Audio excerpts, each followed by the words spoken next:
बानी PTI jail में बैठे हैं, वहां से उन्होंने जिस शख्स को वजीर आला केपी लगाना चाहा वो शख्स आज वजीर आला केपी है। जिस शख्स को बानी पीटीआई ने कौमी असम्बली में अपोजिशन लीडर लगाना चाहा वो आज कौमी असम्बली में अपोजिशन लीडर मुकर्रर है। तो हुकूमत में आप बैठे हैं, सारे फैसले अडयाला से हो रहे हैं, तो ये क्या हो रहा है, किस तरह से हो रहा है?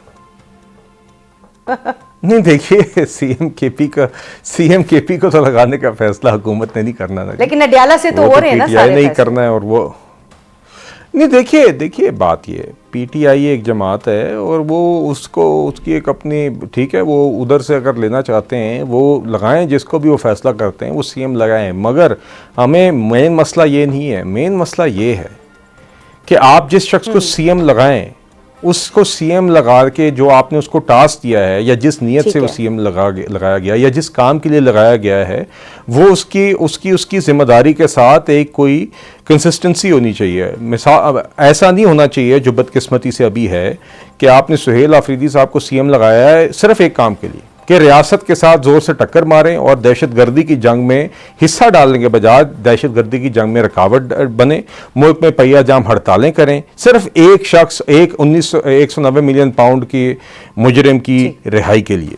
ये नहीं होना चाहिए। बाकी देखिए, आप मुकाबला करें, आप हेल्थ और एजुकेशन की डिलीवरी पे मुकाबला करें, मगर उसके बारे में तो ना हम कभी अडयाला से सवाल सुनते हैं, ना खैबर पख्तूनख्वा की हुकूमत की तरफ से कोई फोकस देखते हैं, ना टेररिज्म के खिलाफ जंग में क्या स्ट्रैटेजी है खैबर पख्तूनख्वा की हुकूमत की, वो कभी सीएम से सुनते हैं। तो देखिए, आप बेशक leader of the opposition nominate करें, आपके पास स्ट्रेंथ है कौमी असम्बली में, सेनेट में, और जब अब स्पीकर साहब ने कर दिया, जब वो लीगल एक हिकअप क्लियर हो गया, मगर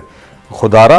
खैबर पख्तूनख्वा की हुकूमत में भी जो आपकी जिम्मेदारी है खैबर पख्तूनख्वा की आवाम की तरफ, वो पूरी करें, और कौमी असम्बली और सेनेट में बतौर ऑपोजिशन जो आपकी जिम्मेदारी है वो आप अदा करें, जो हमने अभी तक पिछले 2 साल में नहीं देखा। महमूद खान अचकज़ई साहब जो हैं वो अब अपोजिशन लीडर बन गए हैं। स्पीकर साहब ने जो ऐवान के दरवाजे हैं वो उनके लिए अब खोल दिए हैं, उनकी सवाबदीद थी, उन्होंने किया है। लेकिन आपको नहीं लगता कि अब क्या अपोजिशन लीडर बनने के बाद महमूद खान अचकज़ई के लिए हुकूमत भी अपने दरवाजे खोलेगी मुज़ाकरात के लिए? नहीं देखिए, बात यह है नईर साहिबा, मुज़ाकरात की या बातचीत की, मैं मुज़ाकरात नहीं, मैं कहूँगा बातचीत की मेज से तो कभी हम उठे ही नहीं। देखिए, आप देखिए, मिसालें देख लीजिए ना, 2023 में आपको याद है कि PMLN का एक वफ्द बैठा था पीटीआई के साथ इलेक्शंस की एक नई डेट तय करने के लिए, तब भी पीटीआई के लोग वहाँ से उठ के गए थे। मैंने आपसे ऑलरेडी जाफर एक्सप्रेस हमले के बाद दावत का बताया जो कौमी असम्बली के फ्लोर पे दी गई, एक सेशन हुआ दहशतगर्दी पे, एक इजलास हुआ इन कैमरा जिसमें प्राइम मिनिस्टर भी थे, फील्ड मार्शल भी थे, वहाँ पे पीटीआई को दावत दी गई, वो नहीं आए। फ़िलिस्तीन की ऑल पार्टीज़ कॉन्फ्रेंस पे दावत दी गई, वो नहीं आए। और बराह रास्त मुज़ाकरात के लिए अयाज सादिक साहब स्पीकर साहब की सदारत में एक फोरम बनाया गया, वहाँ से पीटीआई उठकर गई। अब देखिए, बात यह है कि बुनियादी इशू क्या है। पीटीआई बुनियादी तौर पे ख़ुद जो है वो एक सियासी और जमहूरी सोच नहीं रखती, और उसने सालों साल हुकूमत में होते हुए भी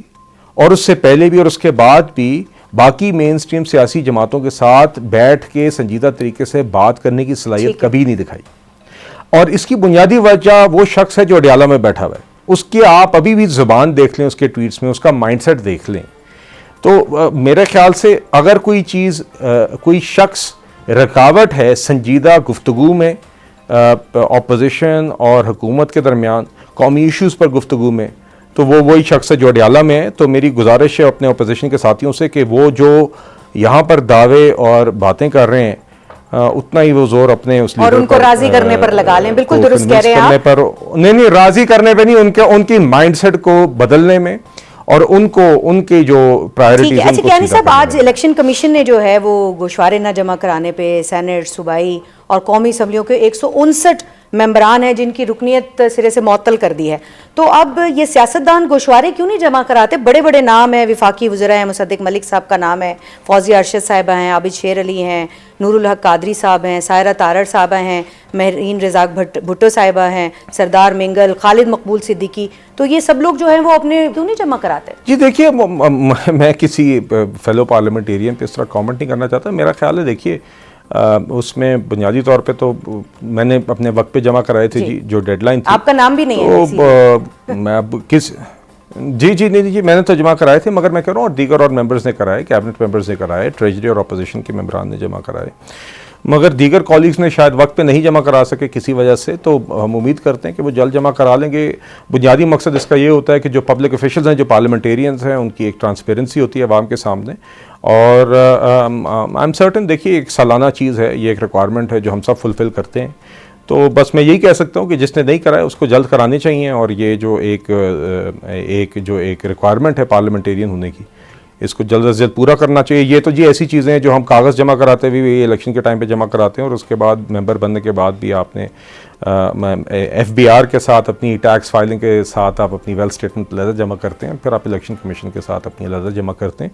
तो जिन्होंने नहीं किया जी, मुझे उम्मीद है इंशाल्लाह जल्द वो कर लेंगे। अच्छा, आपके पास खजाना का कलमदान भी है, तो मैं आपसे ये ज़रूर जानना चाहूँगी कि आज अमेरिका ने ईरान के साथ किसी भी तरह का कारोबार करने वाले ममालिक पर 25% जो है वो टैरिफ लगाने का जो एक फ़ैसला है उसकी जानिब से सामने आया है, और अब पाकिस्तान ईरान के साथ सालाना 3 मिलियन कारोबार करता है। तो अब आप ये बताइएगा कि ये पाकिस्तानी मईशत को किस तरह से टैरिफ जो है ये मुतासिर करेगा? हम सारे हकीकतों को मद्देनज़र रखते हुए हर वो फ़ैसला करेंगे, और आगे अपने मुआशी और सफारती फ़ैसले भी इस तरीके से करेंगे, इन सारी नई रियलिटीज़ को, एग्जिस्टिंग रियलिटीज़ को मद्देनज़र रखते हुए, जिसमें हमारे मईशत का भी फ़ायदा होगा, पाकिस्तानी शहरियों का भी फ़ायदा होगा, हमारे सफारती महाज पर भी जो मामलात हैं उनकी भी बेहतरी होगी, और जिसमें पाकिस्तान का कौमी दफ़ा और पाकिस्तानी शहरियों की खुशहाली और मुआशी बेहतरी होगी। तो इंशाल्लाह इस डेवलपमेंट को भी उसी तरीके से कियानी साहब, सेगमेंट के आखिरी हिस्से में मैं आपसे जो निजकारी का अमल है उसके ऊपर ज़रूर सवाल करना चाहूँगी कि PIA की निजकारी हो गई है, अभी ये अमल जो है ये किसी हद तक कंट्रोवर्शियल है, इसके ऊपर तनकीद भी की जा रही है हर तरफ से, और लेकिन अब असासों की निजकारी के हवाले से अगर बात करें तो हुकूमत का आइंदा क्या मंसूबा है? 3 अलग फेजेज़ में जो है वो 22 इदारों की जो निजकारी है वो हमारे सामने सर उठाकर खड़ी हुई है, एक लिस्ट जो है वो जारी की गई है वेबसाइट के ऊपर। नहीं, देखिए पहले तो मैं आपकी बात से इत्तफाक नहीं करता, मेरा ख्याल है PIA की निजकारी